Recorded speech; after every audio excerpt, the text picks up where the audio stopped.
ഇന്ത്യയിൽ ഇപ്പോൾ ഏറ്റവും പേടിപ്പെടുത്തുന്ന വാക്കുകളിലൊന്നാണ് ഇ.ഡി. Enforcement directorate. അമീർ പള്ളിക്കലും സുരാജ് വെഞ്ഞാറമൂടും ലിസി സ്റ്റീഫനും ചേർന്നുള്ള ഇ.ഡി. വേറൊരു അർത്ഥം ഉൽപ്പാദിപ്പിക്കുന്ന വാക്കാണ് എക്സ്ട്രാ ഡീസന്റ്. ഇനി വേണമെങ്കിൽ അതിനെ എക്സ്ട്രീം ഡേഞ്ചർ എന്നും മാറ്റി പറയാം. നാട്ടിൽ എക്സ്ട്രാ ഡീസന്റും വീട്ടിൽ എക്സ്ട്രീം ഡേഞ്ചറുമായ ഒരാളുമായ വിനുവിലൂടെയാണ് ഇ.ഡിയുടെ കഥ നീങ്ങുന്നത്. ആര് കണ്ടാലും ആള് കൊള്ളാമല്ലോ എന്നാണ് വിനുവിനെ കുറിച്ച് പറയുന്നത്. എന്നാൽ വിനുവിനൊരു ഭൂതകാലമുണ്ടായിരുന്നു, ഒന്നിനും കൊള്ളാത്തൊരു ഭൂതകാലം. കുട്ടികളെ വളർത്തുമ്പോൾ എങ്ങനെയായിരിക്കണമെന്ന് ഈ സിനിമ പറഞ്ഞു തരുന്നുണ്ട്. നല്ല സന്ദേശം കൈമാറി വളർത്താൻ സാധിച്ചില്ലെങ്കിൽ എക്സ്ട്രാ ഡീസൻ്റ് ആകേണ്ട മക്കൾ എക്സ്ട്രീം ഡേഞ്ചർ ആകും. 6 തവണ എഴുതിയിട്ടാണ് വിനു ഡിഗ്രി പാസ്സായത്. 39 തവണ PSC പരീക്ഷ എഴുതിയിട്ടും ലിസ്റ്റിൽ കടന്നുകൂടാൻ കഴിഞ്ഞിട്ടില്ല.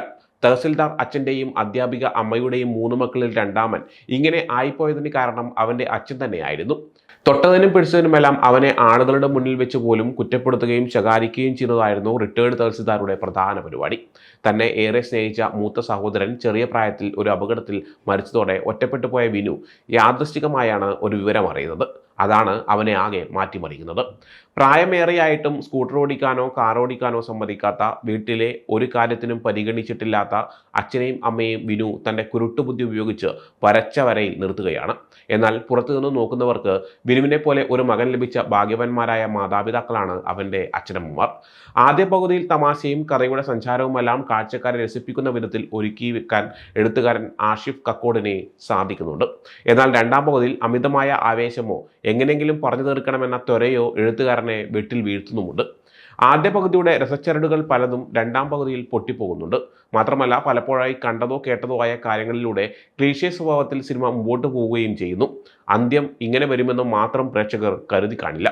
അത്തരമൊരു അന്ത്യത്തിൽ നിർത്താതെ കുറച്ചുകൂടി സംവദിക്കാനാവുന്ന ഒരു ക്ലൈമാക്സ് സിനിമയ്ക്ക് ഒരുക്കിയിരുന്നെങ്കിൽ നന്നായിരുന്നേനെ. നല്ല സന്ദേശം പറയുക എന്നത് സിനിമയുടെ ലക്ഷ്യമല്ലെന്നൊക്കെ വാദത്തിന് വേണ്ടി പറയാമെങ്കിലും ആർക്കും ഉപകാരമില്ലാത്ത ഒരന്തത്തിൽ എത്തുന്നതിന് പകരം ആർക്കെങ്കിലുമൊക്കെ പ്രചോദനമാകുന്ന ചില കാര്യങ്ങൾ പറഞ്ഞു വെക്കാമായിരുന്നു. പൊതുവെ ഒരു കുടുംബത്തിലും ഇത്തരം സംഭവങ്ങളൊന്നും നടക്കാനുള്ള സാധ്യതയില്ല. എന്നാൽ നടന്നാൽ എങ്ങനെയിരിക്കുമെന്ന് ഇ.ഡി. കാണുമ്പോൾ മനസ്സിലാകും. നായകൻ വിനുവിൻ്റെ വളരെ നേരിയ പതിപ്പൊക്കെ ഏതെങ്കിലും കുടുംബത്തിലൊക്കെ കണ്ടേക്കാം. എന്നാൽ വിനുവിനോളം ആവാൻ തരമില്ല. ഒരു സാധാരണ തമാശ ചിത്രം കണ്ടിരിക്കുന്ന മൂഡിൽ ഇ.ഡിയുടെ ആദ്യ പകുതി കണ്ട് പൂർത്തിയാക്കാനാവും.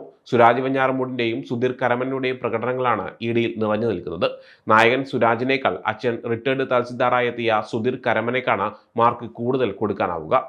മണിച്ചിത്രത്താഴിൽ സങ്കീർണ സ്വഭാവം കൊണ്ട് കാഴ്ചക്കാരെ കുഴപ്പത്തിലാക്കുന്ന ശ്രീദേവിയായ വിനയപ്രസാദാണ് വിനുവിൻ്റെ അമ്മ.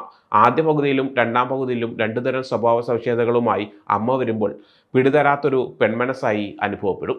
കുടുംബസമേതം നടത്തുന്ന മൂകാംബിക യാത്രയിൽ കൂടെയുണ്ടായിരുന്ന കാമുകിയെ പിന്നെ കാണാനാവാതെ പോയത് എന്തുകൊണ്ടായിരിക്കുമെന്ന് പ്രേക്ഷകർ തലമുക്കേണ്ടി വരുന്നുണ്ട്.